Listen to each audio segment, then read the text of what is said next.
Ezra, what is this third party sharing? Where is it? It came that or maybe because people are joining. Yeah, maybe because YouTube, we are doing it live, so maybe because of that.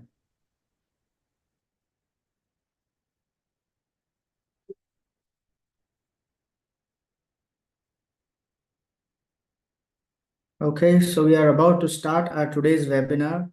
A warm and sincere welcome to all the participants gathered here with us today. We truly value and appreciate your presence. HR Association of India welcomes you all to the 2024 Dialogue Masterclass series on the topic Everything About DE&I. To know more about HRA and its events, I would request all the participants to visit the link and details posted in the chat window. Request all the participants to kindly follow the webinar guidelines mentioned in the chat window. It would be great to have all the participants' feedback. We will be running a poll before the Q&A session. Request all the participants to kindly give your feedback on the session. I now take the privilege to introduce our esteemed speaker for today, Miss Sonika Aaron, Managing Partner, Marching Sheep. She is the founder and CEO at Marching Sheep and is the most sought after facilitator and HR consultant, not just in India, but globally. Marching Sheep is among the most awarded HR consultant firm today, featured by Forbes, Fortune, Business World, Business Today, Outlook, and many more. Sonika is seen as a clear thought leader across platforms, is a TEDx speaker and TV panelist. She has worked in leadership roles at corporates like PepsiCo, Vodafone, Philips, before founding Marching Sheep in 2013. Over the last 10 years, the firm has grown by leaps and bounds, from being a one woman army in one city to a thriving team of passionate HR consultants, delivering on assignments across 80 plus countries with more than 300 clients. You can follow her on LinkedIn. The link for the same has been shared in the chat window. Without wasting much time, now I hand over the platform to Ms. Sonika. Over to you, ma'am. Thank you so much, Faisal and Team HRAI. It is always a pleasure to come here and speak. So, when I was asked to come and speak here, I was wondering that there is so much of knowledge and experience already there, amongst the group. So, what is it that I can bring to the table that would um, be helpful?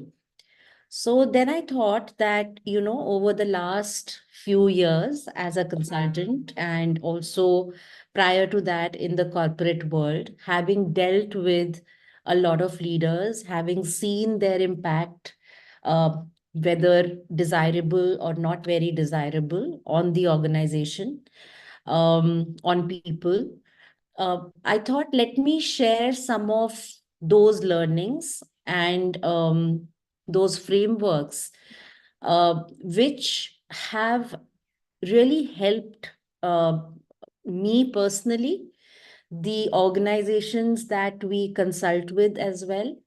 And I strongly believe that these are very good concepts that every HR practitioner should know about because each one of you would be a leader of your own teams, but also because today's time, the workforce is extremely diverse. And today, diversity is not just about having X percentage of women in the workforce. Today, when we talk about diversity in the workforce, we are also looking at people across different generations. We are also looking at people who come from different geographies, different cultures, different educational background, different experience. And their thought processes are different, their ambitions are different, their learning styles are different. So if as HR leaders you need to build this leadership capability within your organization that can help you unleash the potential of every employee. So I thought that, I will come from that angle and share some of the things that I have learned during the course of my experience, and also answer some of your questions. So I've kept my presentation purposefully very, very short. So I'll start sharing. I hope everybody is comfortable. If there is anything that you wish to ask, please feel free to either put in the chat box or just raise your hand, and we'll pick it up. Just give me a moment and I'll just share my deck.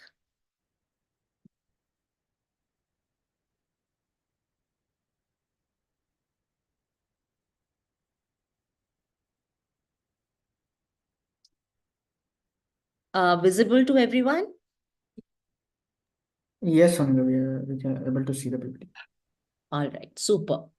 So, we always say, and at Marching Sheep and otherwise also, when we work with our clients, if leadership is an evolving construct. It is not a static construct.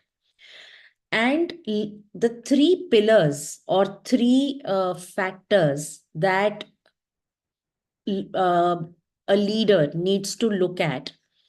The first one is, what is the kind of team that is working with me? What are the demographics within my team? What are their what is their uniqueness in every person? And from that perspective, try and work with each individual to bring the best out of them. So that is the first construct, the composition of the team. The second construct is the context in which the leader might be operating. And you know what? When I say use the word leader, please don't think that I'm only talking about CEOs, CXOs, CHROs, CFOs, CMOs, CTOs. Even your first time manager, is a leader. Anyone who has people reporting into him, her, them is a leader. Anybody who has people looking up to them for direction is a leader. So from that perspective, when we again come to the second parameter that everybody has to look at, is the context in which we are operating. The context in which we were operating pre-COVID, during COVID, and post-COVID are very, very different. And therefore, the leadership imperatives are very different. What leaders did before COVID, how managers behaved, how managers led their teams was very different, and they were successful in that maybe 10 years back. But if they continue to behave in the same manner today with today's workforce, they might or might not succeed. In fact, possibly they will not succeed because um, the workforce or their team will not be able to deliver on results because of unfulfilled expectations. So the first parameter is, who is my team? What is my team comprising of? The second one is the context in which I am operating, my industry, my marketplace, my location, my region, my culture, and what is happening at the macroeconomic level. And the third element is the task or the goal or the objective that we are trying to achieve as a team. How dynamic is it? How much clarity do we have? How challenging is it? How much of a stretch will it require? So when a leader looks at these three pillars and tries to evolve their leadership style, and therefore their communication style, their way of delegation, accordingly, it starts to fit like a jigsaw puzzle. And the whole team starts working in a high performance team format cohesively, collaboratively, and success or the chances of success are much higher. Moving on, what we say at Marching Sheep is also that every employee experiences an organization through their manager. Um, just think about your respective organizations. Uh, people would be in sales branches, people would be in factories, people would be on site, people might be in corporate office. When a person, or people might be working remotely and or in a hybrid model, or there might be a co-working space. So today there are very, very different models in which people work. How an employee feels when they come to work or they log in for work is very, very hugely impacted by the kind of team environment the manager has created.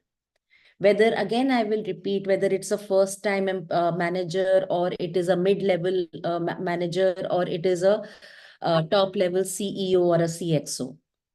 So is there a team environment where I as Sonika Aaron be my authentic self, irrespective of the fact what is my gender, what is my age, what is my religion, what is my native language, what is my native place, um, for whatever differences or uniquenesses that exist within my team members, everyone feels safe, everyone feels valued, everyone feels heard, everyone feels that my manager is there to help me and support me and guide me. So, and when there is a problem, it is not that employees go running to HR or they go running to top management. Their first point of contact is the manager, their first or immediate supervisor or manager, because they are speaking to this person day in and day out. They are interacting with this person day in and day out. Therefore, if we truly want to build an organization where diversity, equity, and inclusion is not just a tick mark, it is not just something that we want to put on our website. It is not just something that we are saying, okay, we have an annual report and we've just put up the numbers over there. But where it is truly uh, a way of being in the organization, then every manager needs to behave like a leader, and an evolving leader at that. I got these lessons by experience. I got these lessons because I was very lucky. I had some very good managers who mentored me, and they taught me what kind of a manager brings the best out of a team member, because these leaders were able to bring the best out of me. They were able to ensure long tenures in an organization.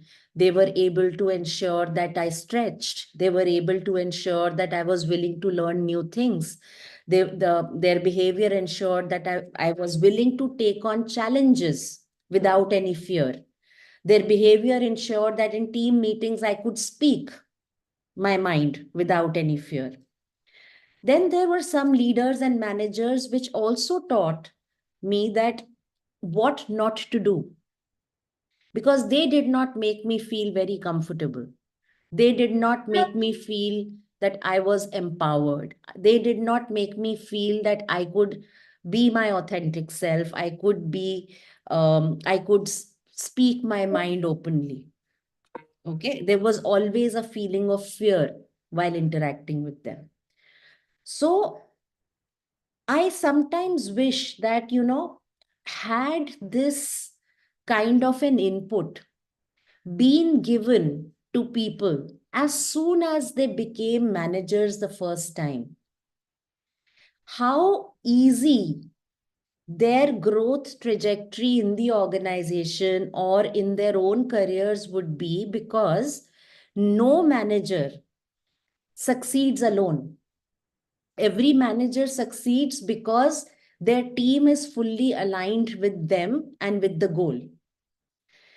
However, not every organization today would be looking at saying that, okay, do we have our managerial cadre, whether it is absolutely the supervisory level, the first layer, the assistant managers, the managers, deputy managers, is everybody today aware of how to create a team environment which builds the best out of them, which brings the best out of them? So, to me, if we truly want to unleash the power of innovation, agility, because of the diverse workforce we have, we need to work on our managers and leaders. It's very important to understand the expectations of today's workforce. And again, this is based on the amount of interaction we have done with employees across 80 countries, wherever our clients are, across different industries. So it is industry agnostic, it is culture agnostic, it is generation agnostic. Sometimes people say that, oh, Generation Z wants this kind of stuff. Generation Z wants to know what is the purpose. Or Generation X wants feedback all the time.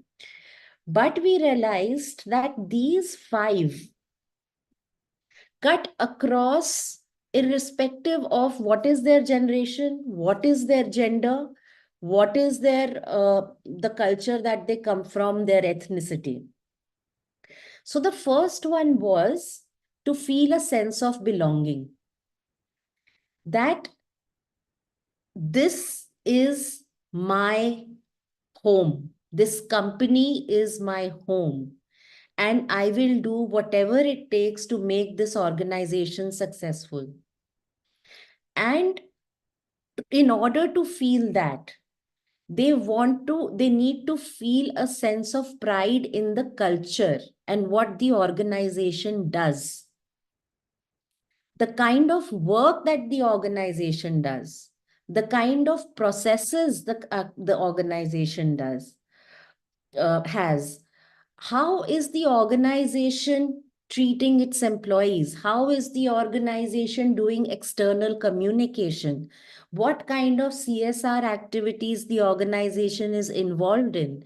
What kind of, for example, in ESG, what are the steps the organization is taking to be a responsible corporate citizen? So they want to feel, or is something that my organization doing solving a problem that a large number of people have?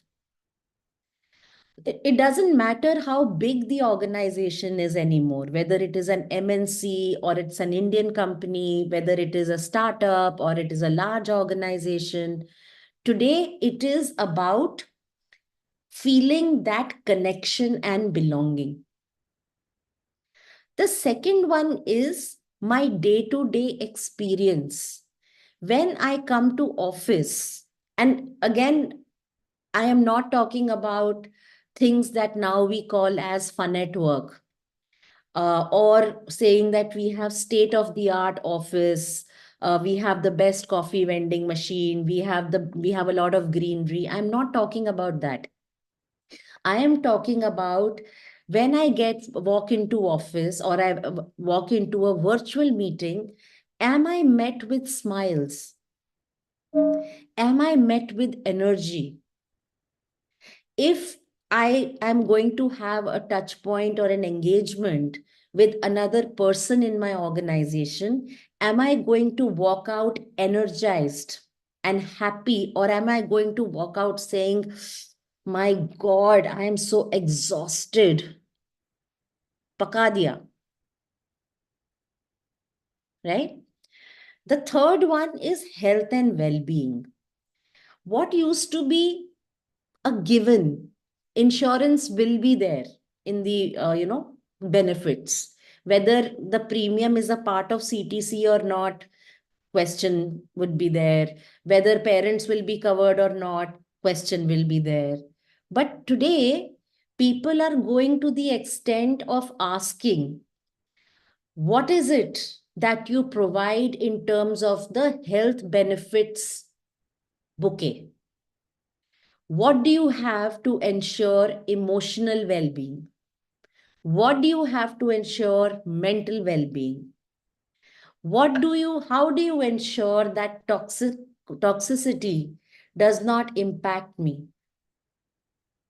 You know, the number of people today, and again, let us not link it to any generation, but the number of people today who say that, listen, I am willing to change my career or change from a full-time corporate job to being a consultant or uh, get into gig economy because there is simply too much toxicity, too much politics, um, too much pressure. My blood pressure is rising. My lifestyle health issues are beginning.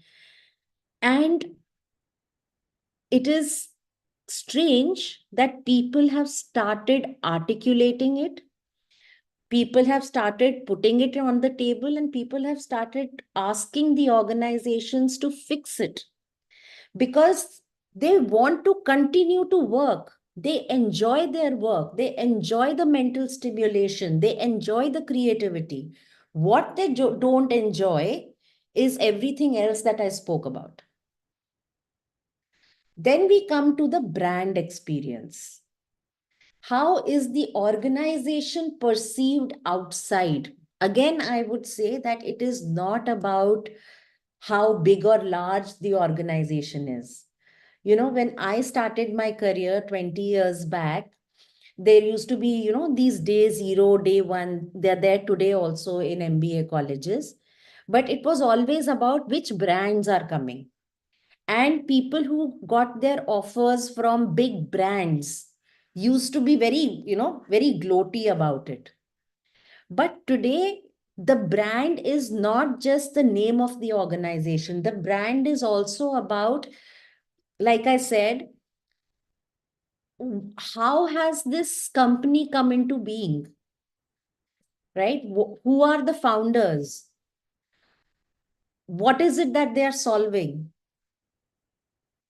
right? So the brand value goes beyond the brand of the product. It goes into customer value. It goes into employee value as well.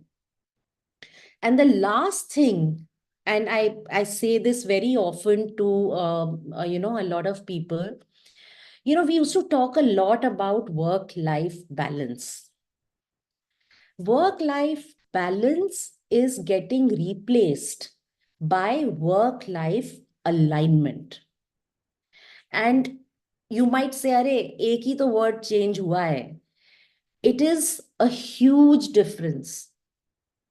Work-life alignment means that if I, as an individual, have certain life goals, how is my work, my organization helping me, supporting me achieve those goals through the right career opportunities, through the right learning opportunities, through the right feedback, and so on and so forth. So it is not about saying we have to have 3 Mondays of learning. So please nominate yourselves for e-learning courses. It is not about saying, oh, here is the training calendar. Please select which programs your team members will attend because we want to go for XYZ award. Today, we are talking about that if an organization has to evolve, then what is it that the employees need to learn from a new business model or a skill or a knowledge perspective? And second, how these employees want to grow. Therefore, what is it that they want to learn? So if a person wants to stay in a creative area, wants to be in a content area, when I say content, I don't mean contented, I mean wants to create content, wants to innovate, wants to be creative, wants to be in design, then maybe the exposure and the kind of roles that are given to this person should be in that area. Whereas if another person is more into a commercial space, goes and interacts with people, gets business, and thrives on it, enjoys it, then that is the space that this person needs to be exposed to. Unfortunately, today's learning frameworks are either divided into, oh, we have an LMS, or we will get a facilitator. And we will get our learning needs, TNA, from performance appraisal form. What we are missing out on is work-life alignment. And that is why we are also seeing, while on one side we are seeing very large number of layoffs, but we are also seeing rapid turnover, even in talent that we want to retain, because they do not feel that the organization is able to get the pulse of how they want to learn and grow. So if we look at all of these, that, I need to look at my employee, my team member, I need to look at the context, I need to look at the goals, I need to keep in mind that what we used to do earlier is not going to hold true for today's workforce. And if we also keep in mind what is it that today's workforce is really looking for, we realized that there are 4 leadership behaviors which are extremely critical. The first one is empathy. Empathy is very different from sympathy. I mean, I can go and say, listen, I'm having a headache. I'm not feeling good. I don't want to do this session. And somebody else says, I understand, why don't you take a pill, and starts giving me solutions, etc., etc. Empathy sometimes is, not sometimes, all the time, is getting into the other person's shoes and looking at things from their perspective and just lending a listening ear, or saying that, all right, I hear you. What do you want to do? Okay. So at one time, there used to be these programs around being bulletproof managers. Don't show emotion. This is completely opposite of that. Today, managers need to show that, and it is not just show, genuinely, it needs to be authentic. They need to feel from the employee or the team member's perspective that what are the issues that that person is facing? How is that person feeling? Because only when the leader, manager, first time manager is able to empathize, that they will be able to pick up these issues, bring it to the notice of the right people, and help find solutions. The second piece is collaboration. Today's managers and leaders are not expected to direct and tell, this is what you have to do, this is how you have to achieve your goals, this is how you have to go and crack this client, this is how you have to solve this problem. They are expected to work from within. So let's think of a situation where there is a circle and the team leader is somewhere mixed in the circle and is working with every team member collaboratively, asking for their inputs, asking for their suggestions, asking for how would you like to do this? How will you solve this problem? Listen, I want to get this done, or this needs to be done. This is this month's goal. Tell me, team, how should we do this? So it is not, okay, team, go and do this. It is, team, how do we do this? And closely associated with this comes empowerment. I have told my team what is expected of them, but I have not given them teeth to take decisions. So if they have to take risks, if they have to, calculated risks, of course, if they have to innovate, have I empowered them? Have I enabled them to do so without fear of negative consequences? And to support all of these, there is transparency in communication.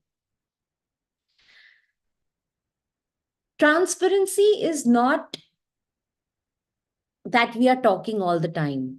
Transparency is genuine, authentic, true, factual communication. I want to give you an example. It might resonate with some of you. When COVID first struck, uh, we are a boutique HR firm. A large part of our business is diversity, equity, and inclusion. And even before the lockdown was announced in March 2019, a lot of companies started canceling all their programs around International Women's Day, etc., etc., etc. So all the programs that we thought were in the pipeline and will be a source of revenue were cancelled. So where we were thinking that March would be a huge revenue month became a zero revenue month. And we could see that this situation, because after the first 14 days, the lockdown got extended, and then, it was very evident that this problem is not going to go away anytime soon. Now, this was also the time when we were doing performance appraisals.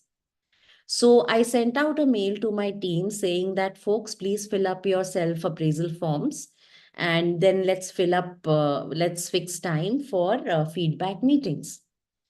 One of my team member, she called me and she said that, Sonika, maybe this is not the right time to do appraisals.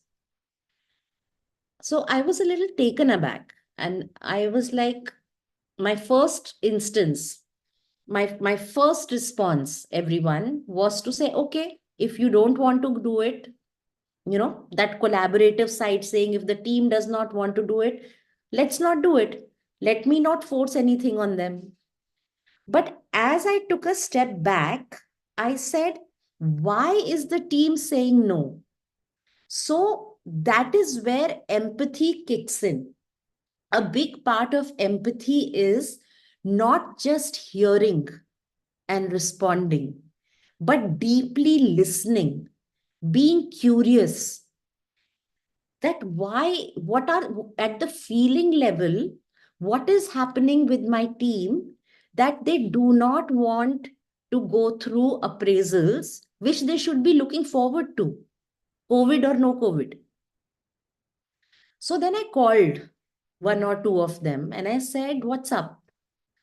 And they very candidly told me that, "Listen, Sonika, we understand we are a boutique firm. March is a zero revenue month. It might put a lot of financial pressure. We have heard that a lot of boutique HR, firms have sent their employees on furlough, or there are salary cuts happening. Incentives are getting frozen." So I was like, "Listen, don't jump to conclusions. First and foremost, we are not going to shut down operations, because if I shut down operations right now, then whatever we have done for 7 years to build our credibility will get forgotten. So we will continue to work. We'll figure out how to manage through this period." That's number one. So nobody's job is at stake. There will be no salary cuts. There will be no furlough. At most, if there is a cash crunch because clients do delay payments, then you might get your salary late. So there was complete transparency. The most important thing here is that once I have given my word, once a leader has spoken, you can't go back on it, because then you break trust. So I was very mindful of what I was committing. So I said that, "Listen, I am here, and you all are marching sheep family. So we are going to stick together. We are going to overcome this, and nobody will get negatively impacted." So we went through the appraisals. The appraisal cycle was for 18-19. They got their ratings as per what their performance was in 18-19. There was no impact of COVID in 18-19 except for that month of March. And everybody got increments.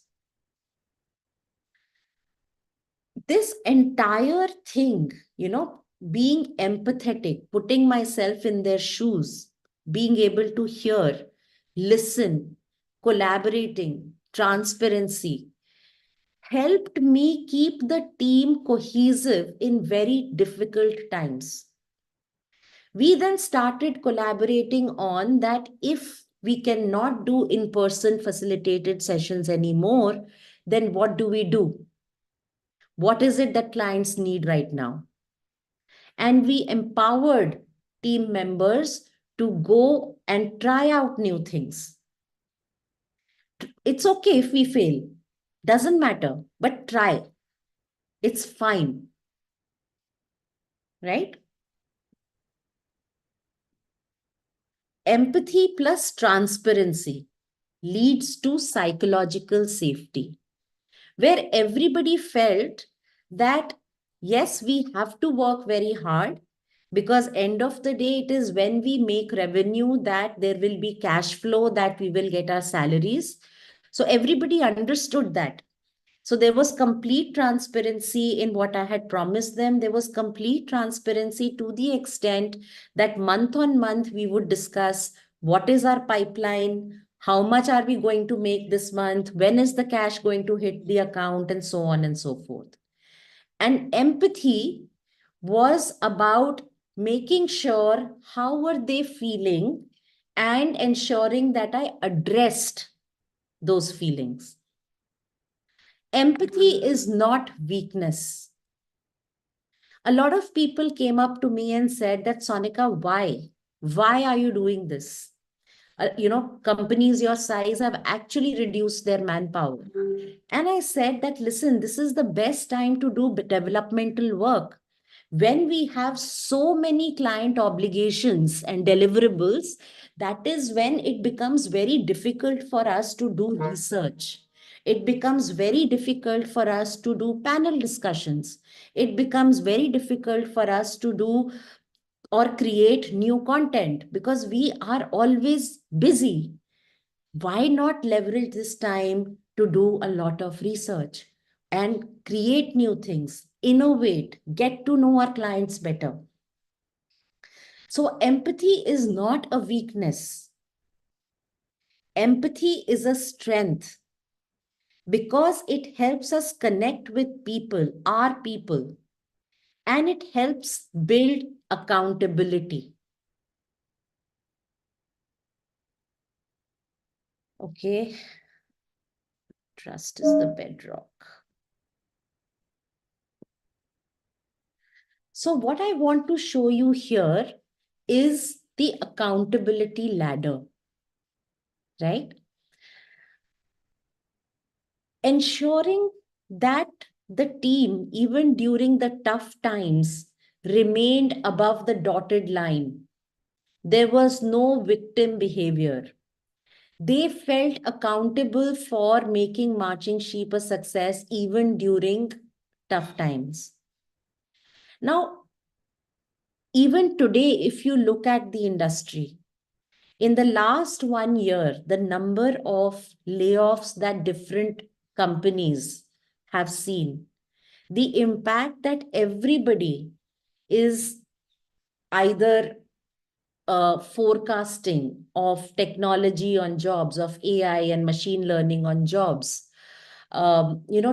It is not just going to be on the IT department.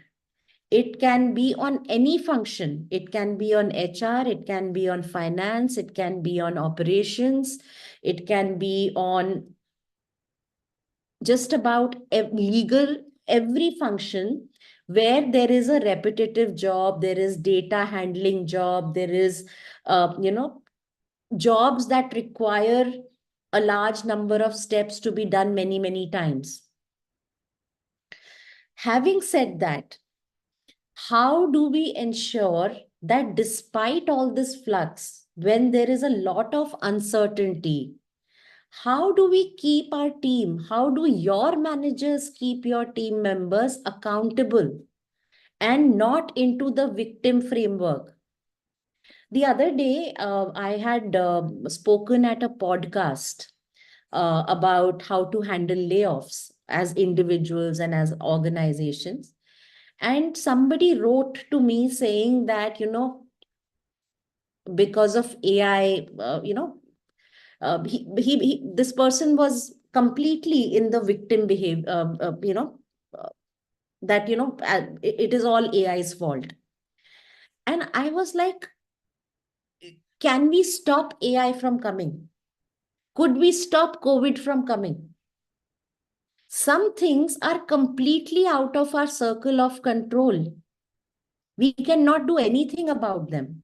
And if we cannot do anything about them, then the changes that are happening because of them, can we embrace them? And then ask ourselves, what can I do about it to ace it? Because end of the day, it is my career, it is my life, it is my life's goals. Nobody else is going to do it for me. And the same applies to your managers and your managers' team members. So your managers in your organization, therefore, need to make sure that every team member acknowledges the reality.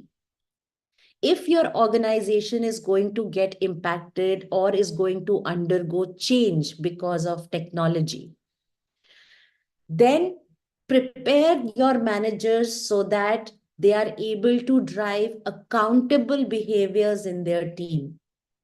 How can they make their team members upskill themselves, embrace technology, and own it? Find solutions to improve their own employability, whether in the same organization or anywhere else. See, you might say that, a lot of organizations are applying or espousing technology because it drives profitability, it drives agility, it drives process streamlining. All of this is true. But all of this can also be balanced with taking care of employees, those whose jobs get impacted, as well as those who stay back. Those who stay back suffer from something known as survival syndrome. they start feeling guilty and also start feeling fear that what will happen to us. So it's very important that our managers learn how to keep people out of the victim mindset and into the accountable mindset. Okay. I want to show you here this matrix, which we find very useful when we are trying to help managers shift their strategy when they are working with their team members. So, how much of autonomy or flexibility is there in the team to choose their KRAs, to choose their way of working, to choose their career path, their learning uh, options, right? And is the employee demonstrating low ownership? Is the employee demonstrating low ownership or high ownership? Now, when we are in a quadrant where you have given a huge amount of autonomy, but the employee is not demonstrating your ownership, you have a quadrant where you need to micromanage. Because even though as a process or as a behavior, you have provided for autonomy and empowerment, but this person is not taking ownership. So there needs to be direction. There needs to be guidance. There needs to be, how do I pull this person from in the accountability matrix from the victim mindset to the accountable mindset. So the actionables for the manager become very clear. Let's move where you have high ownership, but your autonomy is very low. I have a very high sense of ownership. I want to work very hard. I want to grow. But there is no freedom here. Everything is controlled. If the boss says you do it that way, my way or the highway, that is where you lose all motivation. Then there is a quadrant where you have high autonomy and high ownership. And this is where you need to get all your employees, all your team members. Now, when a manager starts to map what is the ownership level in my team member right now? Is this person given adequate flexibility, autonomy as per this person's needs? And for that, you need empathy. Any manager will be able to populate this matrix and say, which quadrant is my team members lying in? How do I, then the next question a manager needs to ask is, how do I get them to the empowered quadrant where everybody is performing? Everybody feels valued. Everybody feels heard. So once we do this mapping, it will give all our managers an idea that what is it that they need to do. Because end of the day, one size does not fit all. Every person is different. Their life's goals are different. Their way of thinking is different. Like I said, diversity is a fact. That is another thing we say at Marching Sheep. Diversity is a fact. To be inclusive is a choice that we make every day. Am I going to be empathetic? Am I going to give autonomy? Am I going to empower? Or am I going to be controlling and rigid? Equity is action. Once I've made a choice, I have to take action. I have to delegate. I have to give directions. I have to motivate. I have to show them the reality. I have to take action. I can't say and wait that things will happen on their own. And lastly, belonging is an outcome. When a diverse workforce feels included and experiences equity, they feel a sense of belonging. And when they feel a sense of belonging, they are in the empowered quadrant. And that is when you get a high performance culture, you get creativity, innovation, agility, alignment with organization goals, low attrition, high retention.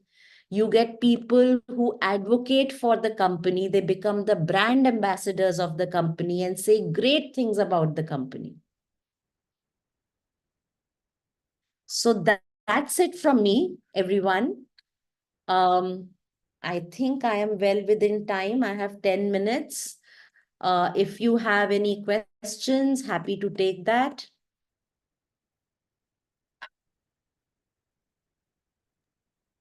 Thank you. Thank you, Ms. Sonika.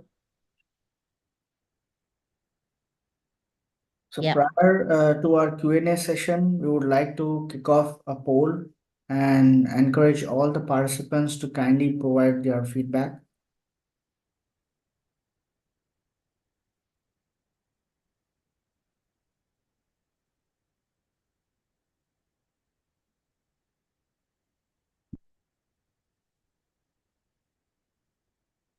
While you're sharing your thoughts, we kindly ask the participants to post their questions in the chat window.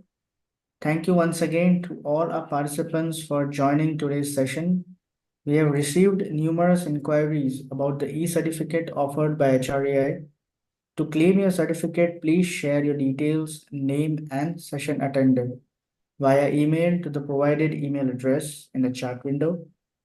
Kindly ensure this is completed by the end of this month. We will email the e-certificates to you based on the details received.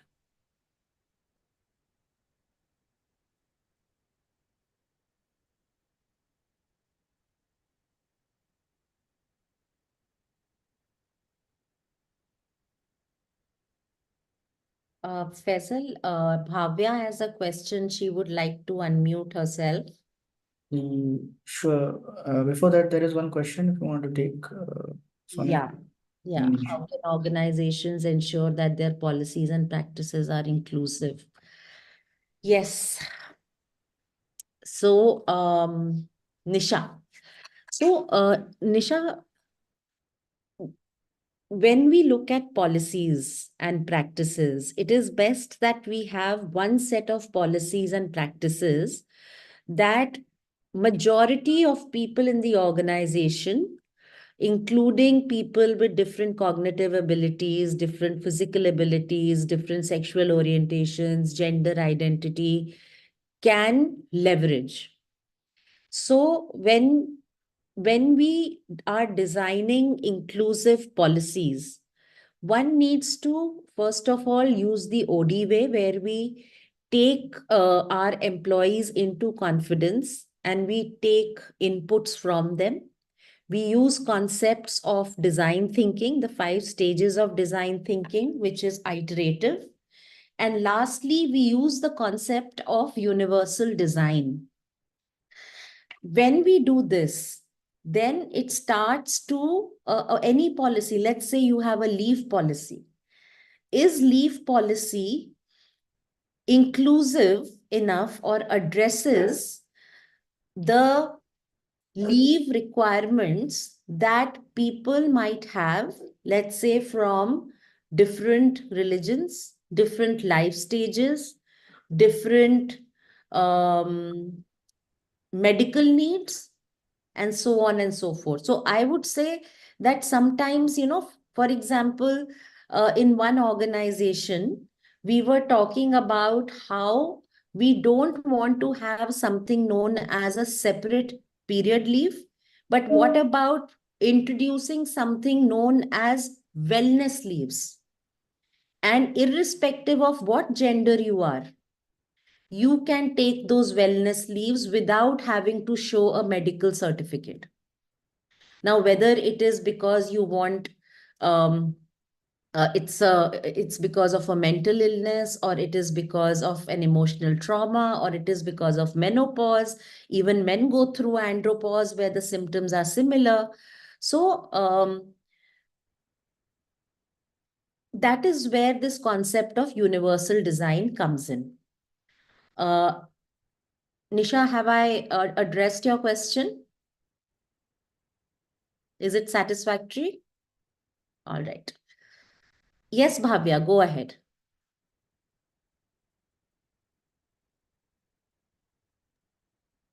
You're on Um, mute. yeah, now, Yes. Now am I audible? Yeah. yes. Thank you, Sonika, for such a lovely session. It was very, very insightful. You actually almost served it like a on a platter. So, like, because you are so experienced, you know the nuances. So I really appreciate it. I've taken lots of notes. I We are a set of scholars who work on DI, and we are very new to it. And we are talking to companies, so we are on that journey. I really want to ask you something that we the way you I see a thread in your entire session, and that is uh, in very plain terms, it is like you need to be authentic for them to be authentic. So it's like, and then that's how you started your session, saying leadership and managers play a very, very key role because they are the point of contact. My question to you is, how do you get all these things that you want in employees first in these managers and leaders? How do you think that they can be authentic in the first place? And because for them to offer it to someone, they have to experience that themselves first, right? And they are also part of the system, but they are constantly pressured onto two things. One is, of course, business targets and economic benefits and everything. You have to drive the business. That is one. Contribute to the bottom line. Second is, if at all they are doing that well, then suddenly, DI or this pressure of ESGs and DI also becomes more or less like a target. When we speak to DI professionals, we feel that, sometimes they are targeted and they are able to do it also. If there's good leadership buy-in, DI experts have been able to get, LGBTQ also, gender also, a lot of even disability and all of that at the employee level, in the workforce. But then there is no buy-in in the entire organization. How does it percolate down? Because then it is just limited to a target. So that's what my question is. Yeah. Sorry, it's a long question. Okay, so, but it's a very valid question.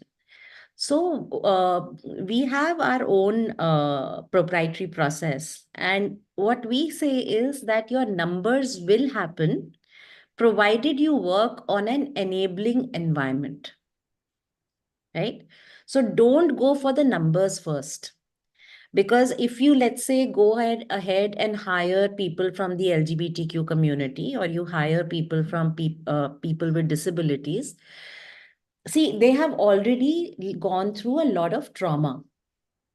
They've gone through bullying, they've gone through emotional distress. Now, when they come to an organization, they no longer want to face it again, or they don't want anything to happen which can trigger their emotional distress. So, when they come to an organization which is not ready in terms of infrastructure and buy in from their peers and managers, they leave also very quickly, even if they are without a job. Okay. Now, once you have done this, you've kept somebody from the community and that person leaves within 2 months, what precedents have you set? अरे ये लोग तो टिकते नहीं हैं, right? This is pretty much what we as women are still suffering. When maternity leave used to be 3 months, and a lot of companies would not pay, the maternity leave salary if a woman declared in advance that she would not be joining after maternity leave. So a lot of women would keep quiet. They would keep their options open. And just before they were supposed to join, after the 3 months or after the 12 weeks got over, they would say one day before they were supposed to join that I'm not joining. That created a very negative perception in the mind of managers about women who were of childbearing age, saying, wo to hire hi nahi karna hai, right? So once you've created a precedence, usko change karna mushkil hota hai. So most of the clients that have succeeded are the ones where they have actually worked on inclusive policies, inclusive infrastructure, inclusive mindset. Once that is established, then you start hiring, but in pockets. And then you show success in one area and then you replicate it to others. Now, I will address the first part of the question, that how do you get managers ready? उनके ऊपर तो वैसे ही इतना pressure है. That is where you need to broad base the accountability of DEI in itself. See, the moment you start saying DEI is HR responsibility, it is only in the HR KRAs, then it will become a number game and it will become, अरे हमको DEI भी करना है, ESG भी करना है, I don't have the time to do it and this and that. But when it becomes a business imperative, which industry are you from, Bhavya? I'm from education. All right. So let's say Education in sector. education, who is your end consumer? Right? Students. It is as diverse as they can be, right?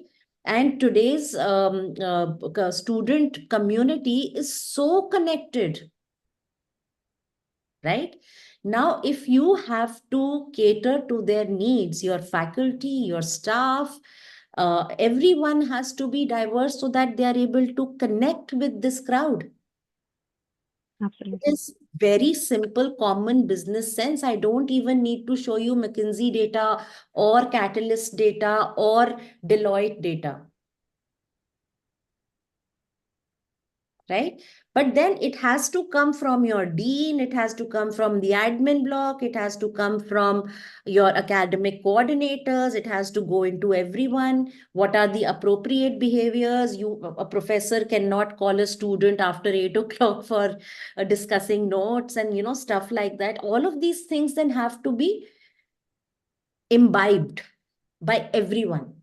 And I would say that even professors are under a lot of stress. They have to do consulting also, and they have to do teaching also.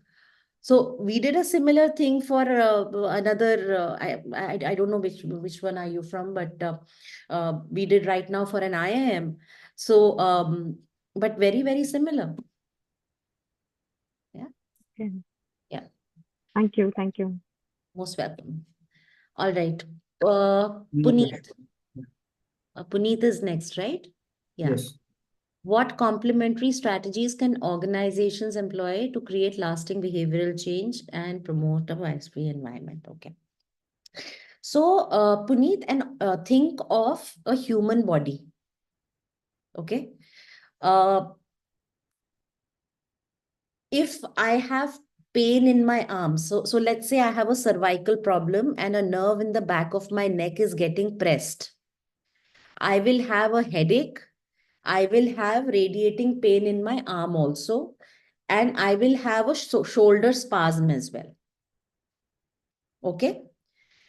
That is because different parts of our body are connected.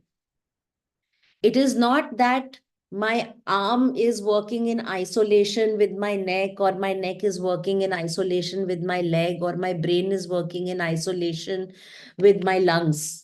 Are you getting me? If my lungs stop breathing, my brain will stop working. Puneet, you there? Okay. So similarly, in an organization, everything that we do for people has to be complementary because it is addressing that one entity called a human being. So when we are looking at, let's say, policies, we are building inclusive policies. There needs to be a continuous communication program, be it through town halls, be it through newsletters, be it through something which can go on their WhatsApp. Today, there are so many apps that enable quick bullet sized information about policies in a very creative format, right? So continuous communication program and platform. Third, how can I integrate the new culture of, implementing policies, new practices in R&R, reward and recognition? How can I integrate this in performance management? How many people are really driving the DEI agenda in letter and spirit? Is there a 5% weightage for that? It is not about numbers. It is not about saying, okay, I have 5%, 10% women in my team. It is about saying that that one woman who's there in my team has not quit. She has gone for training. She is happy. Her engagement scores have improved, blah, blah, blah. There are so many metrics that we can follow. But unfortunately, right now, the only metrics that organizations report is number of women in the organization. On the contrary, we should actually look at enabling metrics. So the other thing is, we will do a lot around women in March. We will do a lot around LGBTQ in June. We will do a lot around people with disabilities in December, and think that we are really inclusive, we are really progressive. And this should be enough to give the message to our talent pool that come join us. But it's not. There are small things. I don't know if you've read. Today, there is a judgment, an act, this thing which has come saying that transgender people um, have the power to choose their name, and the organizations cannot use their dead name in their email IDs, etc. Also, how to use pronouns in the organizations. Now, these are all complementary things that we have to do. Today, do people even understand what are pronouns? LGBTQIA. What is I? What is A? How is I different from T? Have we gone to that level of sensitization and awareness? How can I have a conversation with somebody from a community where I am not hesitant? I can have usual conversation maybe at a coffee point or at a lunch table without feeling any form of hesitation. Does that help you, Puneet? Yes, he said thank you. All right, perfect. So looking at the time, Sonika, I believe, I think this is the last question. So thank you. Thank you for answering all our participants' questions in a detailed manner. And we wish to express our profound gratitude to the insightful discussion we have had. Your contribution have truly added depth and value to this discussion, and we are grateful for the knowledge and perspective shared. We are confident that our participants have garnered valuable insights and significant takeaways from our session today. Thanks again for the stimulating and enlightening discussion. As we approach the conclusion of today's session, it is imperative to express our heartfelt gratitude to our esteemed event partners, Geisha, NASCOM COE, LinkedIn Local, Talgro, TLE, and WICCI. Their unwavering support has been instrumental in making these HRA events possible. For further information about these associations, We encourage you to explore the provided links in the chat window. Thank you once again, dear speaker and our participants, for joining us today. Do join us for our next masterclass tomorrow, which is in continuation from our previous discussion held on Tuesday on the topic High Impact Trust Workshop by Tarun Agarwala, founder Empinetics. As we conclude today's webinar, we appreciate your participation. Stay safe, take care, and we eagerly anticipate our next interaction. Goodbye for now. See you soon. Thank you, Sonika. Thank you, Faisal. Bye bye. Bye, everyone.